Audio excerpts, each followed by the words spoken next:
Okay, so dear Dhamma practitioners, be comfortable with yourself and relax your body. Keep your back straight, neck head straight in one line and your right palm on your left. So gently close your eyes and bring attention to this bell sound. And while you're focusing to the sound, mentally relax your body, relax your mind and relax your breathing with your thoughts. So do nothing extra. Just follow the sound, please.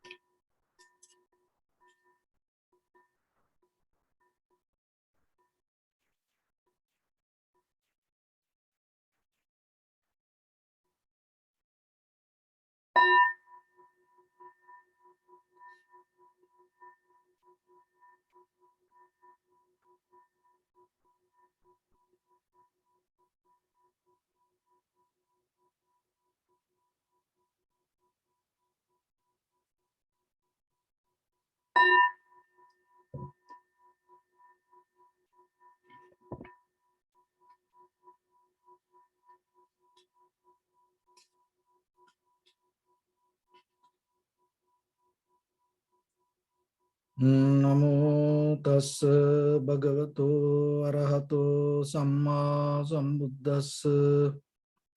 Namo tassa bhagavato arahato samma sambuddhassa. Namo tassa bhagavato arahato samma sambuddhassa. Homage to the blessed one, the exalted one, the fully enlightened one. So dear Dhamma practitioners, before we start our practice session, as usual, we'll take few minutes to understand ourselves, how this practice can help for us to develop our inner awareness. So when it comes to our conventional life, we always heard the knowledge is the power. And then lack of knowledge means lack of power. So the power is very necessary. Power is not a bad thing. As ordinary people, we all need power. So that here, more than the physical, the mental power is the important thing. So why the mental power is important? Because the power gives you opportunity to take decisions. That's why. When you have mental power, when you have the knowledge, it takes you to understand things, and at the same time, it gives ability to take decisions. So when you are capable to take decisions, what will happen? So you have to tune to the consciousness to take decisions. So that is how the knowledge and the power can link with the consciousness. So through meditation, you empower the ability to take conscious decision. And when it comes to that, we always have to understand there are two kinds of worlds. The one is conventional world.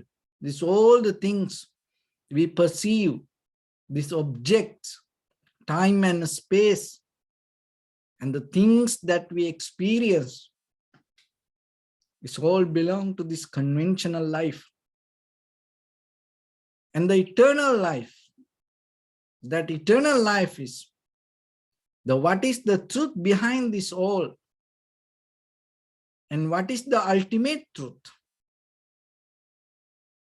and what is the beyond, what is beyond our experience. That is eternal truth. So how this both can balance, how the wisdom can develop through this all. And understanding, it's a kind of like the knowledge, and it gives the power for you to take the decisions, and that the decisions will decide your future. your next moment, your next becoming, next continuation. So when it comes to the very first thing that we have to understand, we have to accept this conventional life. One of the mistakes that we do, we most of time try to deny, reject, erase. Sometimes when it comes to emptiness even, that we try to see in a kind of like, oh, there is nothing. There is nothing exist, all empty. So if there's nothing exist, why we have to do this all? And how you can mention something as happiness or the suffering? And how you can mention something as dharma? How you can mention somebody as Buddha? How you can mention someone as enlightened master? If this everything, nothing. So it's a kind of like a way of configuration, that the configuration means that we have to understand this, an arrangement of elements. That is what everywhere we see with always. It is one way of understanding when it comes to this conventional life. In a certain level, for a moment, sometimes we have to accept things as permanent for the moment. So as example, if we kind of like think it's everything empty. So if everything empty, how you name this as a cup? In that very moment, you have to hold it to some kind of permanent, some kind of solid name and form to name this as a cup. So like that, in the very first level, we have to understand this conventional life. We have to accept it. This acceptance will allow us to understand it. So otherwise, it is just not everything manifest in mind. In a certain, there are things we experience, but this is not going to be permanent. It always changes. And it always in a journey. So if I move from this place to somewhere, and I feel like that everything's solid,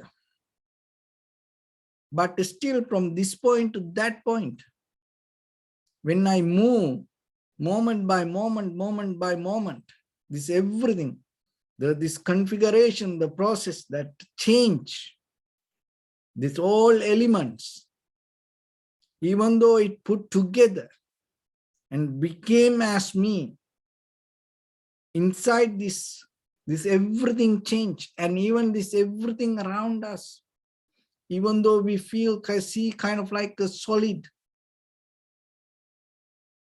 it everything moment by moment change.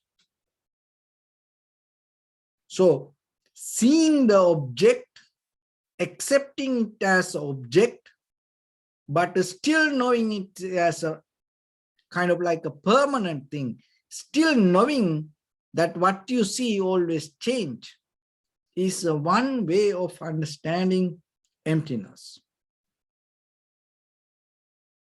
Seeing things and accepting things, but still knowingly it not going to be permanent. And itself that whatever you experience, this outside things, is not going to be forever. Why? Because this all came out of the elements and it always change. So while you seeing and knowing that is a part of the wisdom. So that is one thing. And from the ancient times, some people and just go with the outside world and they try to find the emptiness with the outside. There is a big argument about it. So, and another concept is that Forget about the outside. Forget about the perception. You more focus to the inside. Let the outside to be. It is nothing to do with outside. It is all your inside, in your mind.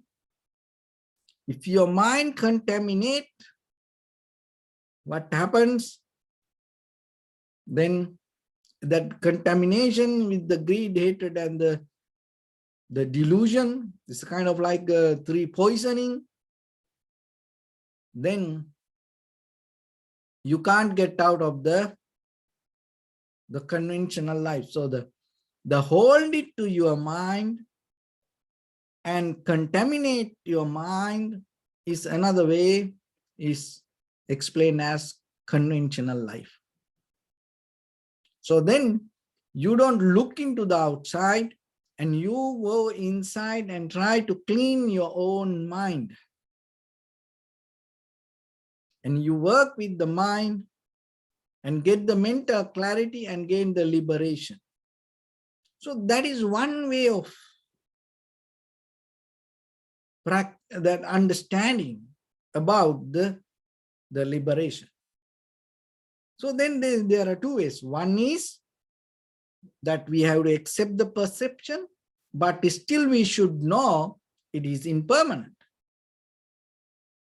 And other one is, forget about that, we all focus to our mind and we purify our mind and get out of the greed, hatred, and the delusion, and then we come to the purity, and that will bring the liberation.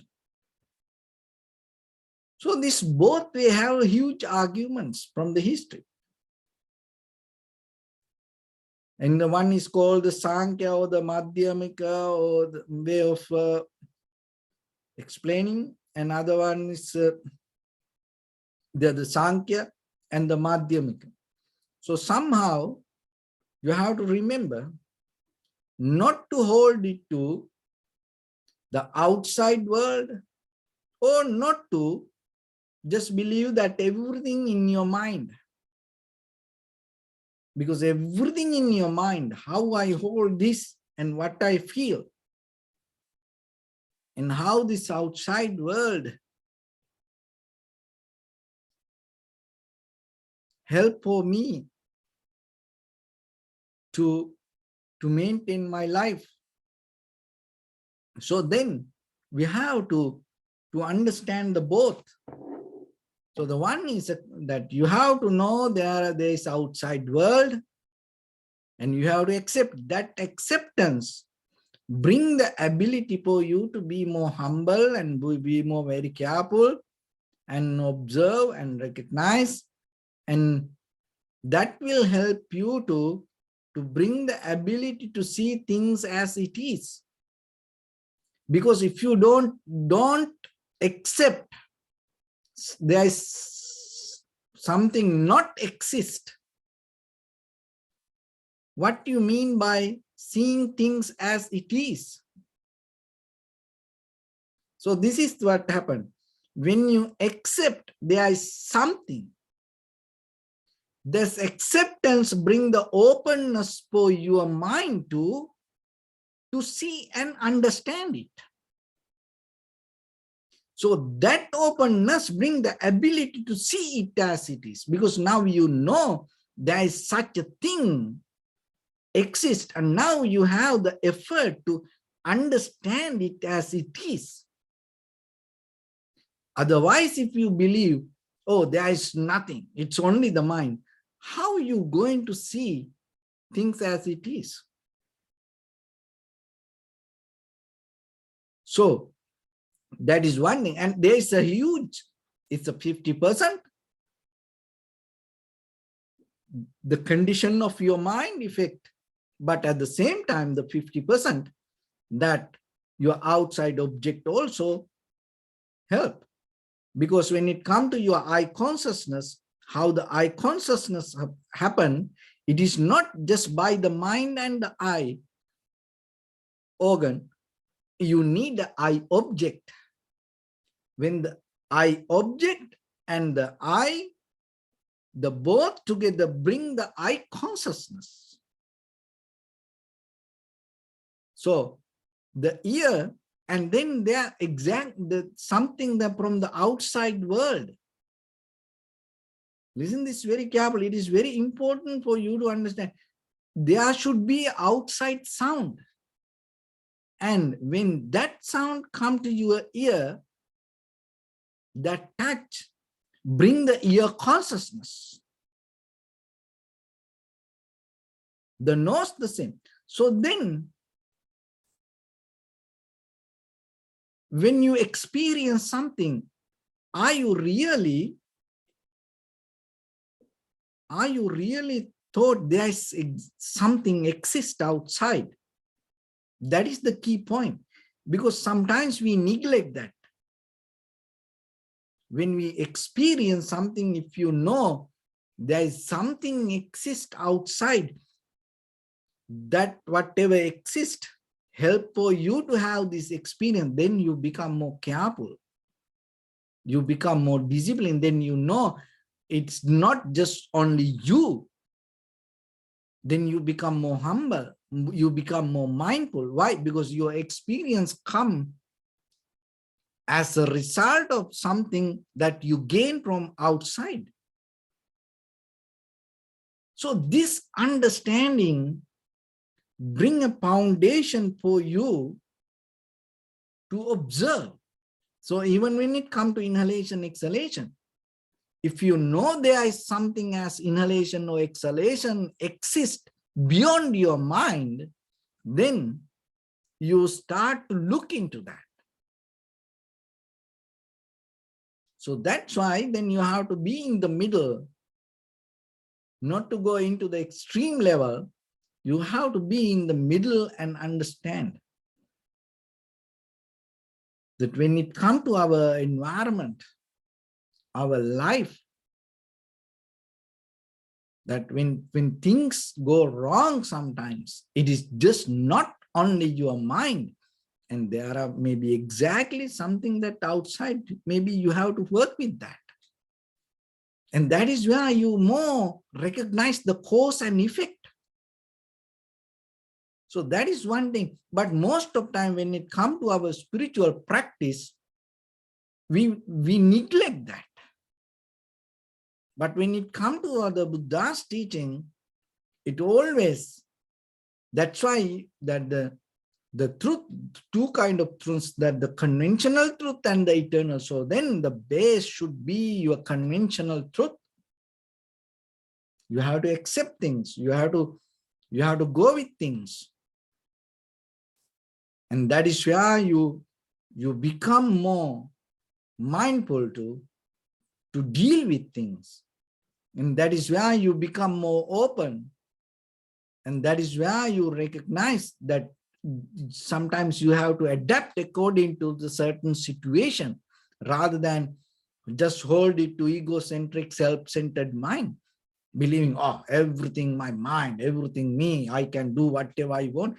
We can't do whatever we want, because there are certain things exist which we have no ability to deal with that.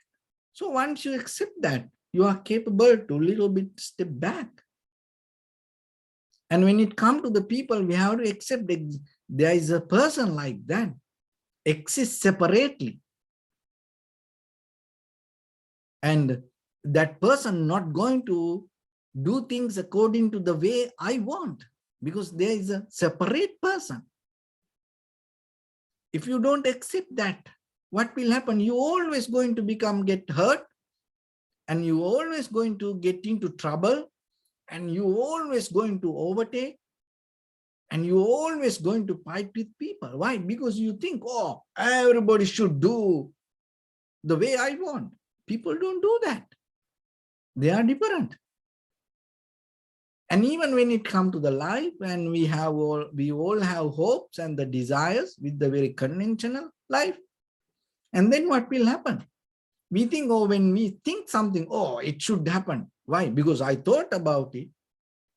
Oh, my wish should happen. Why? Because I I do all the good things and then it should happen for me. That's how we think. Oh, I don't do any wrong, because of that, the world should be nice for me. It's not going to happen. Because everything has its own way. So once you know that, you slowly step back a little bit. You find a gap in between you and the things, and you able to more observe and recognize. So that is ability. That is what that you bring as a knowledge to yourself, because you are more capable to accept there is something. So to get into that, that is one part, and the get into that, and while you observing, interfering, engaging with the outside,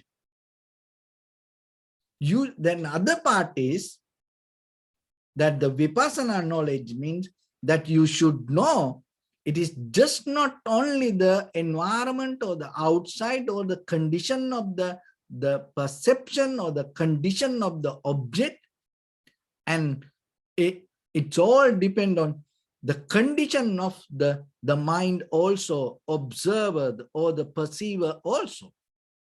So then in the very first level, in the tranquility level, you recognize and accept there is something outside, but at the same time, when you engage, you become more mindful with the subject or the experiencer. And so that is a kind of like building up a bridge, creating a path, harmonizing, rather than separate things and integrate.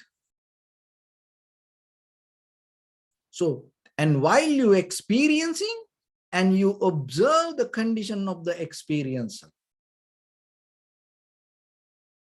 and while you seeing things, while you hearing things, and at the same time, not later or not before, at the same time, you observe the condition of the perceiver. To do that, you have to have a sharp and clear mind.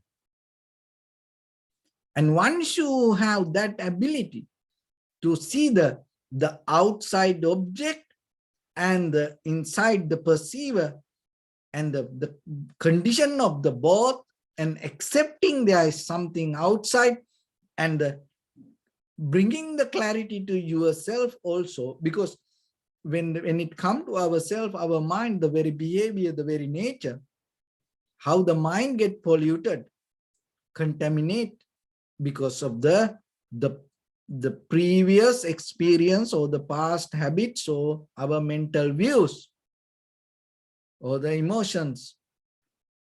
So then while you experience something, while you accepting there is something, at the same time you have to bring the purification to your mind also. So that is an ability that you gain, and that is a high skill, mental power that you gain. So through the meditation, we develop that. So we develop that, but remember, there are some people, they can start it from the inside their mind and come to outside. And there are some people, they can just go with the outside first and then they go to the inside. But there are some people, not all the people, there are some people, they can do this both together. While experiencing outside and know there is a completely separate object, it is not permanent, but there is something. And at the same time, know this experience and the condition of the mind, and observing and bring the clarity and taking out the three poisons, greed, hatred, and the delusion, and purifying, and at the same time you experience, and without getting into, without attached to, without clinging to the experience. So when you are capable to have that kind of lifestyle, then you experience things, but you're not going to get attached to that. So when you accept something outside, what happens? That way also bring the detachment, because you really know there is something exists, not belong to you. There's a sutta called Tummahaka Sutta. Start looking to yourself around you and see, is there anything belong to you? There's nothing. That everything belong to something. And if it is belong to something, remember, don't hold it to it. Don't try to mesmerize yourself. Oh, this is mine. This is mine. This is mine. It's not yours. It's somebody else. And this, all the materials, even the people, your husband, wife, children, parents, friends and family, neighbors, it's not yours. On the way you found them. But remember, it's not going to be yours. So that way, it brings the detachment. That is the truth. So in that conventional life, then you still make it more comfortable. You accept something. Another thing is, when you purify, the next level, when you purify with your greed, hatred, and the delusion, and that way also, you yourself, you're not going to hold it to what you experience, not the outside. Because we mostly hold it to our inner feelings, emotions, our sensation, not the outside. So when you get out of the greed, hatred, and the delusion, those are kind of like a stimulate, ignite your emotions or the feelings or desires or that kind of things. And so once you release from that, and that also help you to detach. So we have to work this both way. One way is not enough. So bring the ability to detach from the both ways, and at the same time deal with the both outside world with the inside mind. So don't neglect one part. So in the tranquility meditation and the vipassana meditation, bringing these both abilities, see things as it is, and at the same time how things come to be as they are, and at the same time purify your mind and get out of the greed, hatred, and the delusion. So that three-way of experience and bring the ability to stay untouched and stay without getting tangled. And that is where you gain the deeper total freedom. It's a moment by moment process. So then try to understand yourself, and don't put it to any limits. Don't categorize, and don't try to hold it to certain views. Even we practice meditation, and remember, with the outside and with the inside, in the both way, and find the freedom. So with that, let's get into practice a little bit now. So your right palm on your left and neck head straight in one line, and be comfortable with your posture. So bring your attention to your body and scan head to toes yourself and say Suwapat Veva, or may I be well and happy 3 times.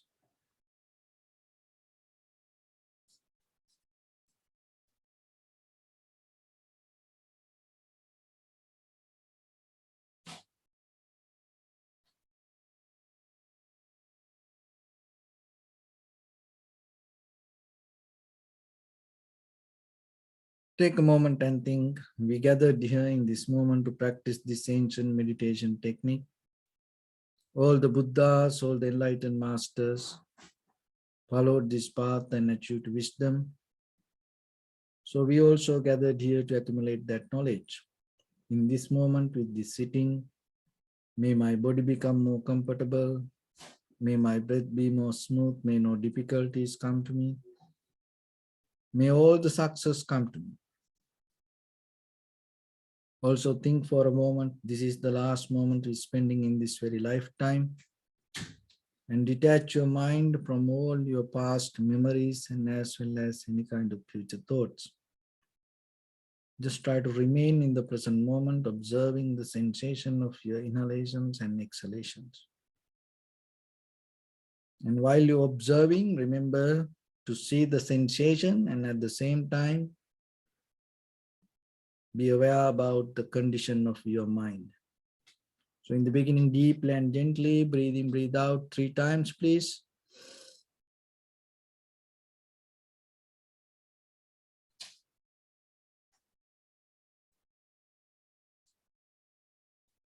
And allow your inhalations, exhalations happen itself.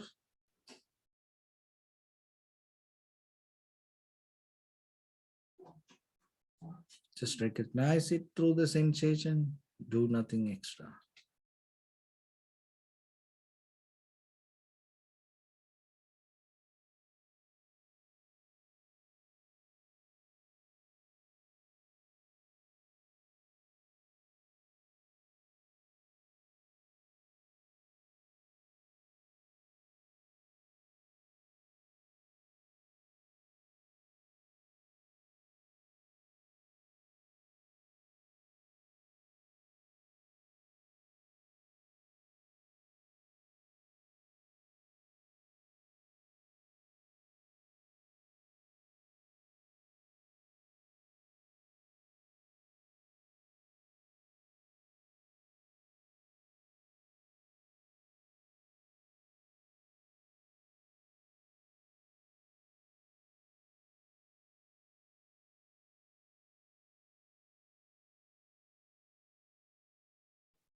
Bring your attention to your body, please. Observe your posture.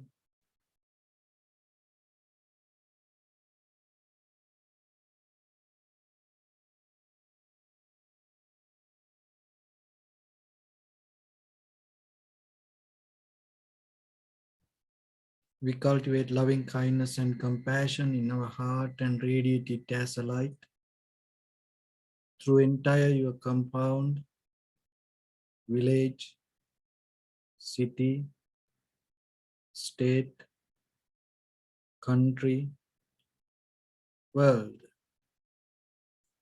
around this universe. Also as far as you can through galaxies, other planets, stars. Reminding yourself like this. With clear intention, mentally repeat after me.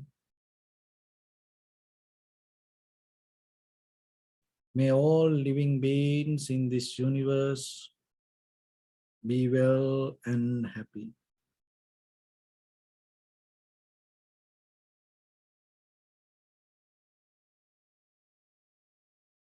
May everyone be happy and safe, and may their hearts be filled with joy.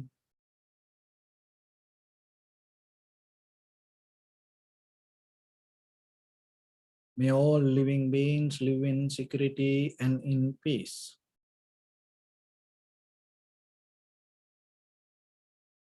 Beings who are frail or strong, tall or short, big or small, visible or not visible, near or far away, already born or yet to be born. May all of them dwell in perfect tranquility.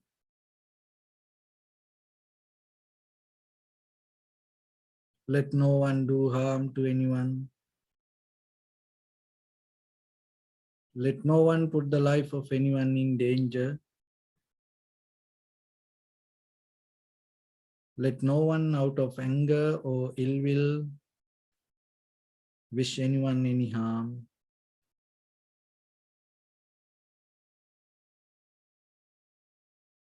Expand the loving kindness and compassion beginning from your heart forward. Visualize yourself and send it as a light.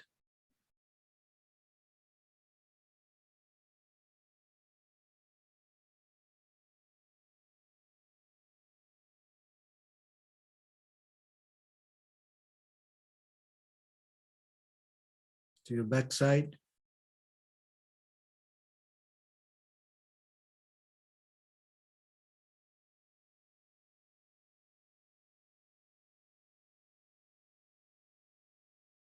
To your left side.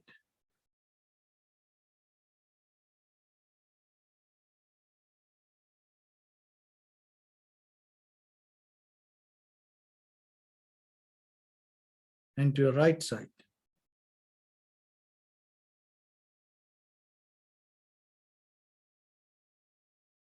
Downward.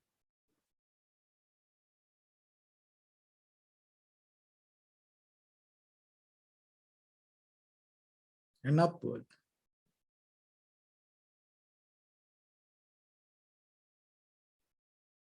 To all 6 directions at once, like the moon, the sun, spread the light, spread the energy, without any condition, without any limitation, without any resistance or without any judgment. Let your heart to shine with the loving kindness and compassion from the bottom of it, with the maximum effort to the highest, wishing yourself, may all living beings in this universe be well and happy.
Say sadhu, sadhu, sadhu. So first of all, we offer this practice to the great qualities of the Buddha, Dhamma and the Sangha. And also by the power of this meritorious deed, may all of us attain to the supreme bliss of Nibbana. May all your guardian angels and deities will receive these merits and increase their longevity and protect all of you from any kind of planetary influences or any ill effects. Ittavata chamni sampadam punya sampadam sabbe deva numodantu sabba sampatti siddhya. Sambe bhuta numodantu sabba sampatti siddhya. Sabbe satta numodantu sabba sampatti siddhya. Imaya dhammanu dhamma patipattiya buddham pujemi dhammam pujemi sangham pujemi. Addaya imaya patipattiya jati jara vyadhi maranam ha paribunjissami. Idamme punya kammang asavakkaya vahang hotu sabba dukkha pamuncatu. Bless you.